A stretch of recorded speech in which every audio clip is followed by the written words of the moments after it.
Cá estou para mais um Turismo em Destaque, hoje dedicado à questão da segurança em Lisboa e em que medida é que ela pode afetar o turismo e também a como a atividade deve interpretar a baixa das taxas de juros. Já sabe que pode e deve participar na elaboração do Turismo em Destaque, colocando as suas perguntas ou sugerindo os temas a abordar através do endereço programaturismoemdestaque@gmail.com. Vá lá, não se acanhe, venha daí comigo falar de turismo.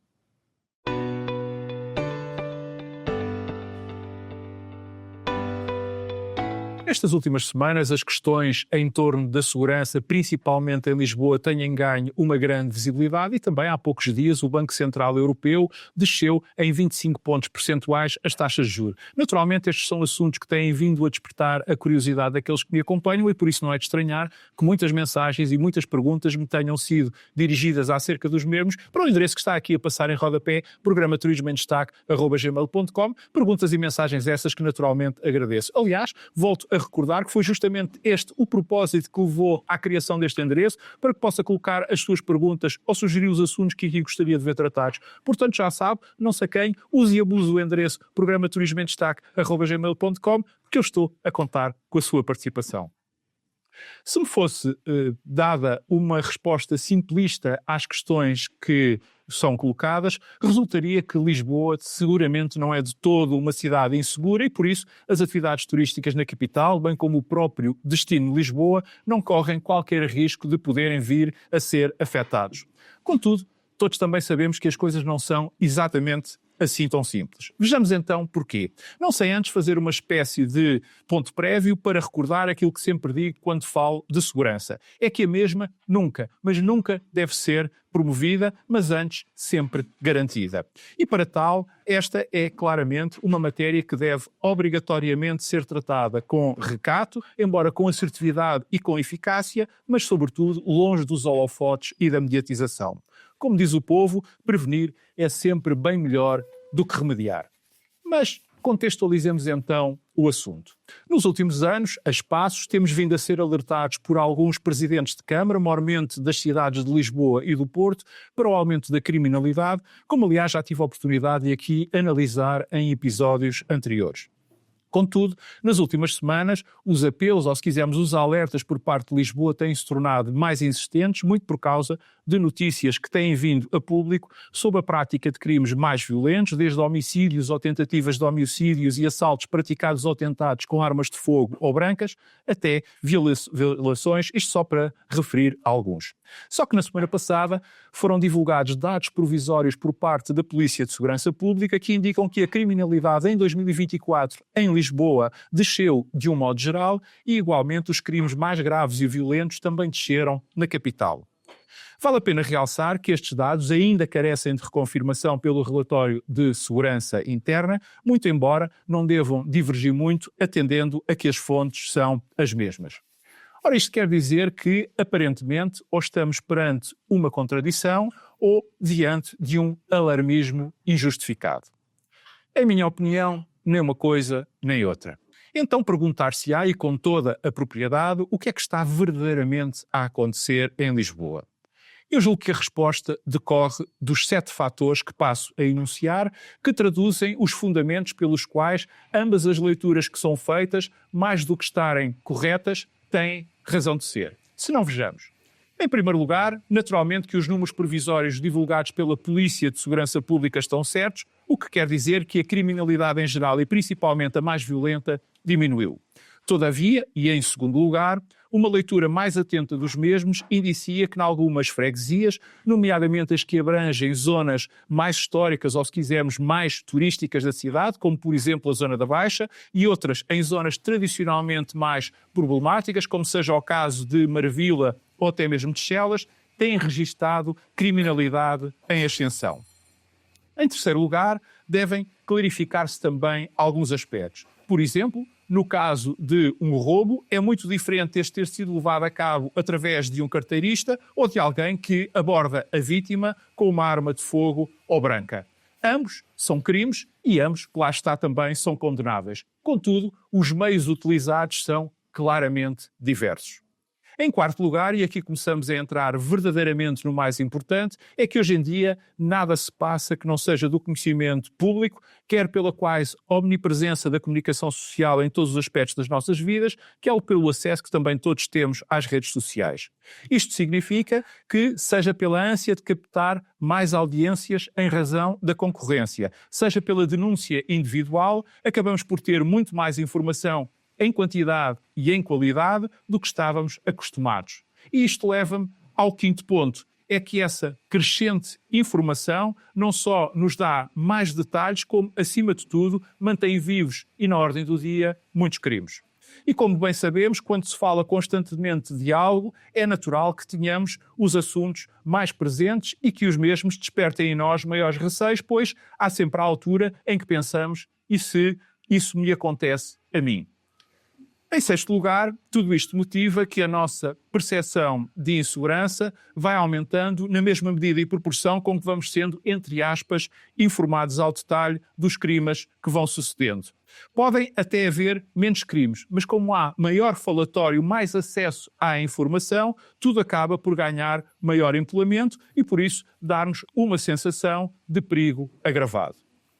E, finalmente, em sétimo lugar, escusado é dizer que, num mundo onde a informação é instantânea e numa capital tão turística, com tanta atratividade como Lisboa, é inevitável que esta percepção de insegurança passe para os turistas, até também porque muitos deles acabam, inevitavelmente, por ser vítimas da criminalidade existente. Antes de concluir, deve ainda mencionar-se que este é mais um dos aspectos em que é pena, para não dizer as coisas de outra forma, que o país, e neste caso Lisboa, não tenha acompanhado o notável trabalho que o turismo tem vindo a fazer. Certamente todos nos lembramos do que era a Zona da Baixa há alguns anos. Degradada, mal iluminada, desabitada, insegura a partir de determinadas horas. O facto é que através do turismo, do alojamento local, da hotelaria, da restauração, das empresas de animação turística e tantas outras, essa zona foi vivificada e recuperada. Só que o turismo fez o seu trabalho e todas as demais áreas, principalmente quem tem responsabilidades na gestão da coisa pública, encostou-se à sombra dos êxitos do próprio turismo para deles também beneficiar e não fez o que lhe competia, fazendo no fundo de conta que tudo estava bem, quando de facto não estava como se vê. O flagelo da toxicodependência não foi devidamente tratado, tal como os roubos e burlas não foram acautelados. E com mais turistas presentes, o inevitável resultado desta inércia está claro à vista de todos. E mais, está constantemente a ser noticiado. Em síntese, Lisboa pode até não ser uma cidade mais insegura do que já foi. Mas a realidade é que a percepção de insegurança que perpassa tanto para dentro como para fora do país é cada vez maior. E isso, caso não haja uma rápida inversão do tipo de atuação por parte das autoridades políticas, sejam elas nacionais ou locais, particularmente atribuindo mais meios e recursos às forças de segurança, vai inevitavelmente causar impactos negativos no turismo da capital, que, é bom não nos esquecermos, é simultaneamente a grande porta de entrada turística do país. Para quem, como eu, já cá anda há alguns anos, este é, infelizmente, um assunto recorrente próprio do início de um novo ano, com velhas ameaças.